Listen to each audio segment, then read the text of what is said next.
Juniors అయినా seniors అయినా క్రికెట్లో ఇండియా పాకిస్తాన్ పైన మ్యాచ్ గెలవాల్సిందే. ఒకవేళ పాకిస్తాన్ పైన గెలిచి ట్రోఫీ గెలిస్తే ఆ మజాయే వేరు.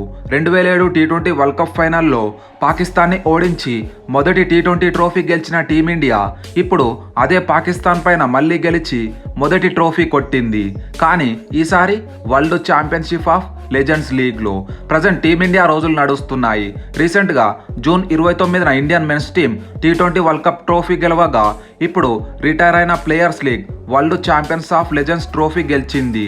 బర్మింగ్హామ్ వేదికగా జరిగిన ఫైనల్లో ఇండియా ఛాంపియన్స్ 5 వికెట్ల తేడాతో పాకిస్తాన్ ఛాంపియన్స్ని ఓడించింది.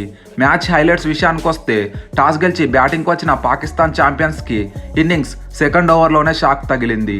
ఓపెనర్ షార్జిల్ ఖాన్ 12 పరుగులు చేసి అనురీత్ సింగ్ బౌలింగ్లో అవుట్ అయ్యాడు.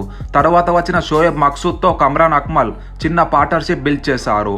వీరిద్దరు సెకండ్ వికెట్కి 29 పరుగులు యాడ్ చేశాక షోయబ్ మక్సూద్ని అవుట్ చేసి వినయ్ కుమార్ ఈ పార్ట్నర్షిప్ని బ్రేక్ చేశాడు. మిడిల్ ఆర్డర్లో షోయబ్ మాలిక్ 36 బంతుల్లో 41 పరుగులు స్లోగా ఆడిన వాల్యుబుల్ రన్స్ యాడ్ చేశాడు.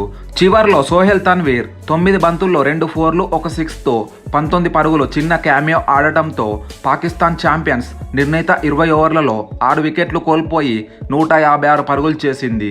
ఇండియన్ బౌలర్స్లో అనురీత్ సింగ్ 3 వికెట్లు తీయగా వినయ్ కుమార్, పవన్ నేగి, ఇర్ఫాన్ పఠాన్కి చెరో వికెట్ దక్కింది.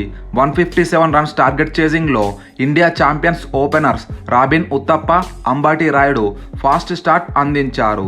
ఈ ఇద్దరు మొదటి వికెట్కి 2.4 ఓవర్స్లోనే 34 పరుగులు జోడించాక 10 పరుగులు చేసిన ఉతప్పాని యామిన్ అవుట్ చేశాడు. మరో 2 బంతులకే రైనా అవుట్ అవ్వడంతో ఇండియా ఛాంపియన్స్ టీం 38 పరుగులకే 2 వికెట్లు కోల్పోయింది. ఈ స్టేజ్లో బ్యాటింగ్కి వచ్చిన గుర్కిరత్తో కలిసి రాయుడు ఇన్నింగ్స్ని చక్కదిద్దే ప్రయత్నం చేశారు. ఈ ఇద్దరు థర్డ్ వికెట్కి 49 బంతుల్లోనే 60 పరుగులు జత చేశాక 30 బంతుల్లో 5 4లు 2 6లతో 50 పరుగులు కొట్టిన రాయుడు అవుట్ అయ్యాడు. తర్వాత మరో 9 బంతులకే 34 పరుగులు చేసిన గుర్కిరత్ అవుట్ అయ్యాడు. చివర్లో స్కిప్పర్ యువరాజ్ సింగ్ మరియు పఠాన్ బ్రదర్స్ సహకారంతో ఇండియన్ ఛాంపియన్స్ పాకిస్తాన్ ఇచ్చిన 157 రన్స్ టార్గెట్ని కేవలం 19.1 ఓవర్స్లోనే 5 వికెట్స్ కోల్పోయి 159 పరుగులు చేసి ట్రోఫీ అందుకుంది. ఫైనల్లో 50 పరుగులు చేసి మ్యాచ్ గెలవడంలో క్రూషియల్ రోల్ ప్లే చేసిన రాయుడికి man of the match award లభించింది. యూసఫ్ పఠాన్కి player of the series award లభించింది.